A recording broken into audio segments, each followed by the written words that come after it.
तो कल हम रेनबो फॉर्मेशन की बात कर रहे थे।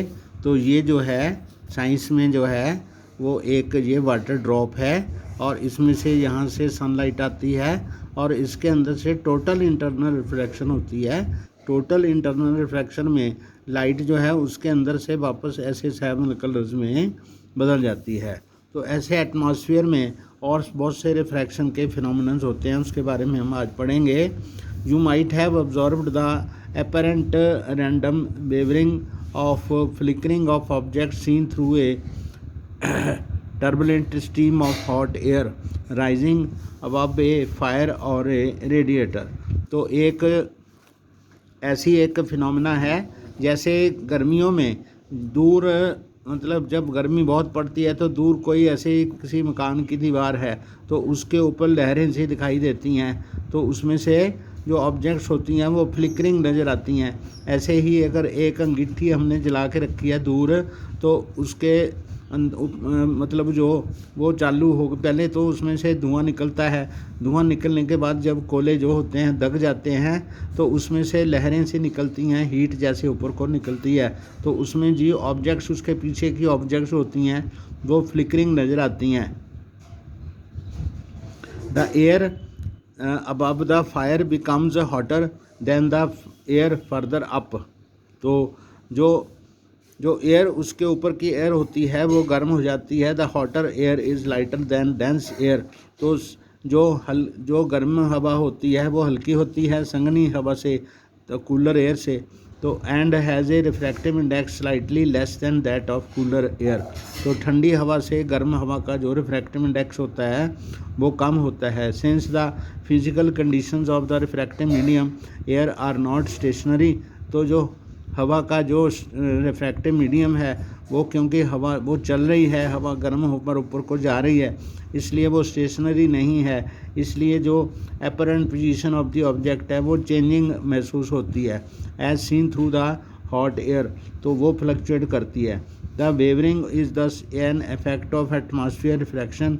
तो refraction of light by earth atmosphere में ये जो इस टाइप की रिफ्रैक्शन होती है।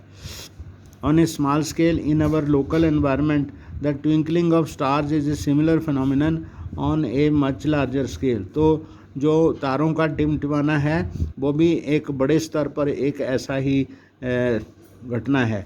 Let us see how we can explain it। तो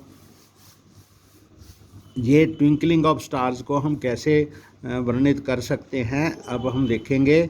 The twinkling of star is due to atmosphere refraction of starlight।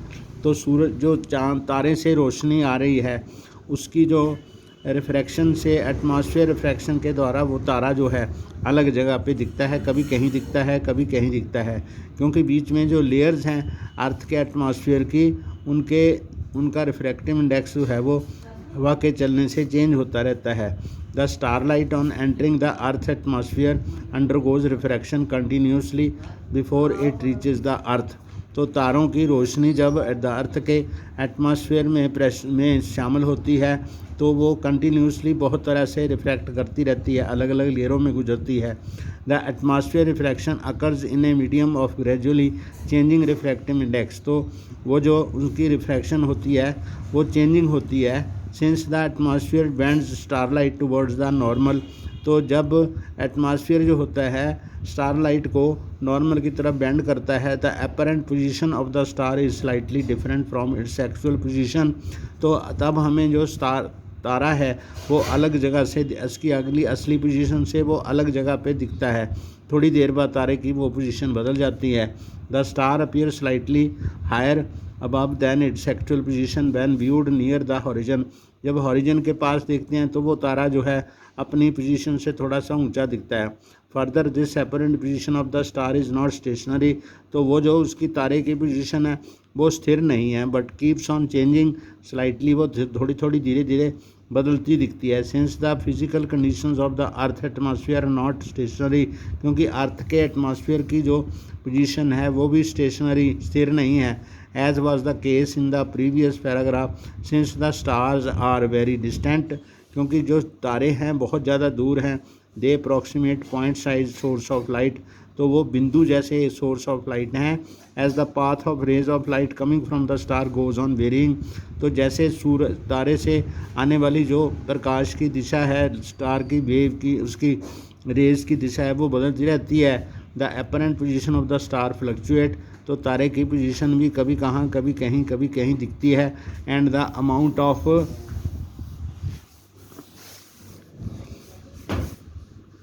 Amount of star light entering the I flickers, तो आँख के अंदर आने वाली तारे की रोशनी जो है वो चेंज करती रहती है। The star sometimes appear brighter और sometime and at some time fainter which is twinkling effect, तो तारा कभी कभी ज़्यादा चमकता दिखता है, कभी कम चमकता दिखता है, तो उसी को हम फ्लिकरिंग जहाँ उनको ट्विंकलिंग इफेक्ट कहते हैं।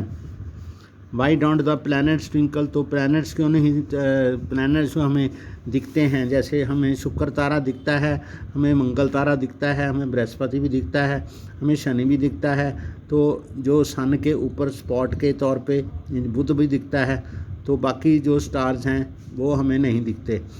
तो the planets are much closer to the earth, तो जो प्लैनेट्स होते हैं वो अर्थ के बिल्कुल पास हैं। एंड आर दस सीन एज एक्सटेंडेड सोर्स, तो वो एक्सटेंडेड सोर्स के थोड़े बड़े हैं, एक्सटेंडेड सोर्स पॉइंट से थोड़े साइज से बड़े हैं। If we consider a planet as a collection of large number of point size source of light, अगर हम एक प्लैनेट को बहुत सारे बिंदुओं का एक समूह माने, the total variation in the amount of light entering our eye from all the individuals point size source will average out to zero, तो उनकी फ्लिकरिंग जो होगी बिल्कुल जीरो होगी। Thereby multiplying the twinkling effect, तो उसको वो nullify कर देगी। Advance sunrise and delayed sunset, तो the sun is visible to us about 2 minutes before the actual sunrise, तो सन जो होता है अपने एक्चुअल सनराइज से हमें 2 मिनट पहले दिखाई देता है। And about 2 minutes after the actual sunset, तो 2 मिनट सनसेट के बाद भी दिखता है।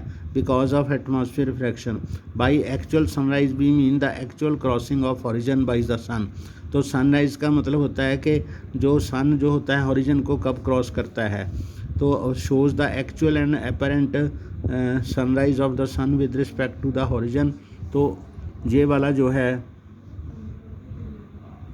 ये हॉरिजन है, तो actual apparent position of the sun, तो यहाँ पर अगर सन होगा तो हमें ये जहाँ दिखता है, ठीक है।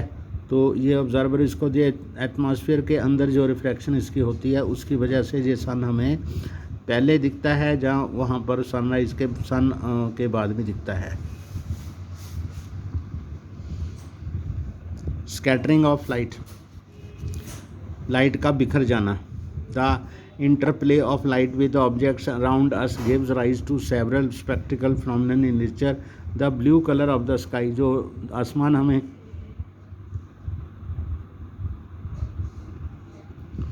ओके